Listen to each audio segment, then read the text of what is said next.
Assalamualaikum warahmatullahi wabarakatuh. Nama saya Dini Cipta Chandrayani, NIM 2014-117 dari Prodi Agroteknologi.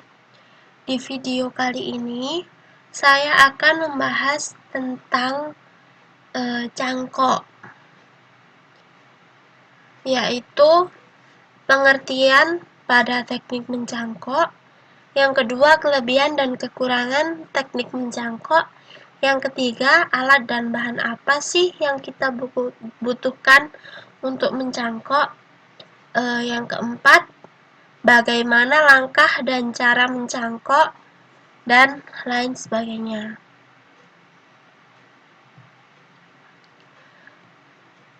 Yang pertama, pengertian teknik mencangkok. Teknik perbanyakan vegetatif dengan cara pelukaan atau pengeratan cabang pohon induk dan dibungkus media tanam untuk merangsang terbentuknya akar. Ada dua cara mencangkok yang sering kita lakukan. Pada umumnya di Indonesia, yaitu mencangkok dengan cara kerat dan mencangkok dengan cara belah. Mencangkok dengan cara kerat dilakukan pada tanaman yang kulitnya mudah untuk dilepas. Sedangkan mencangkok belah dilakukan pada tanaman yang kulitnya sukar dilepaskan.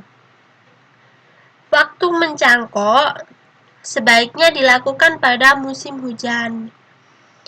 Jika dilakukan pada musim kemarau, cangkokan harus selalu disiram untuk mencegah kekeringan. Apa sih kelebihan teknik mencangkok?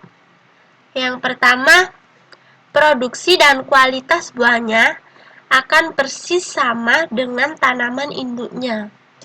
Yang kedua, diperoleh keturunan yang banyak dalam waktu relatif cepat, yaitu kurang lebih 1 bulan, sehingga efektif. Yang ketiga, tingkat keberhasilannya tinggi dibanding dengan model vegetatif lainnya. Kekurangan teknik cangkok.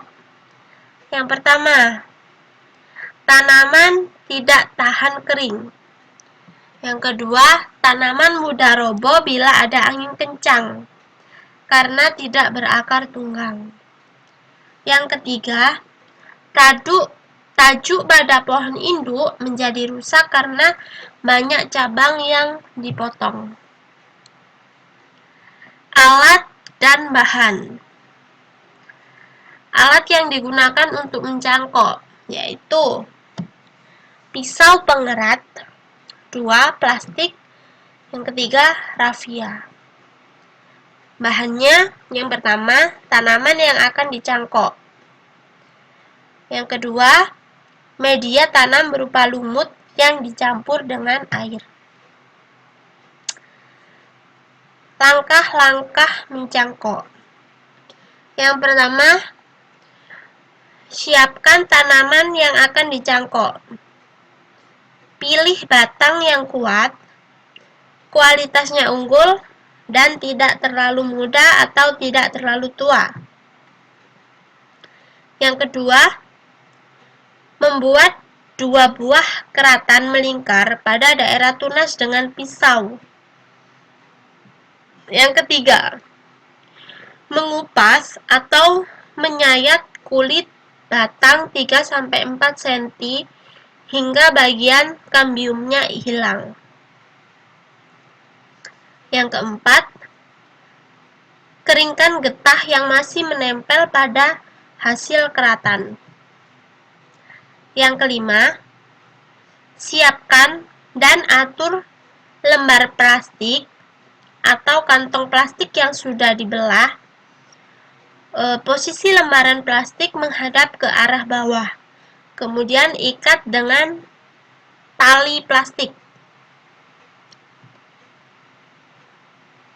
Yang keenam, balik posisi kantong plastik ke arah berlawanan atau ke atas, sehingga ikatan tali plastik di dalam kantong plastik.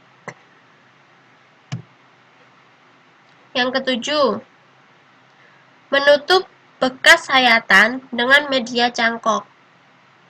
Media diatur penempatannya agar rata menutup luka keratan, sehingga sampai melewati luka keratan bagian atas 1-2 cm. Yang ke-8, tali bagian atas. Yang ke-9, beri beberapa lubang pada plastik. Yang ke-10, siram media cangkok secara berkala dan menunggu hingga keluar akar kurang lebih 1 bulan. Yang ke-11, jika akar sudah keluar dan memenuhi media cangkok, potong batang di bagian bawah tanaman. Yang ke-12, lepas plastik yang meliputi akar anakan dan siap untuk ditanam. Hal yang perlu diperhatikan ketika mencangkok. Yang pertama, kerjakan dengan hati-hati, terutama saat menguliti, karena pembuluh tapis pada tumbuhan jika rusak akan menyebabkan kegagalan pencangkokan. Jaringan di bawah kulit tumbuhan sangat lemah dan rentan infeksi bakteri maupun virus. Yang kedua, pilih dahan yang kira-kira memiliki diameter antara 5-7 cm. Yang ketiga, penyiramannya tidak membutuhkan banyak air dan hanya perlu disiram sekali dalam sehari. Sekian presentasi dari saya. Mohon maaf apabila ada kesalahan kata. Akhiron, wassalamualaikum warahmatullahi wabarakatuh.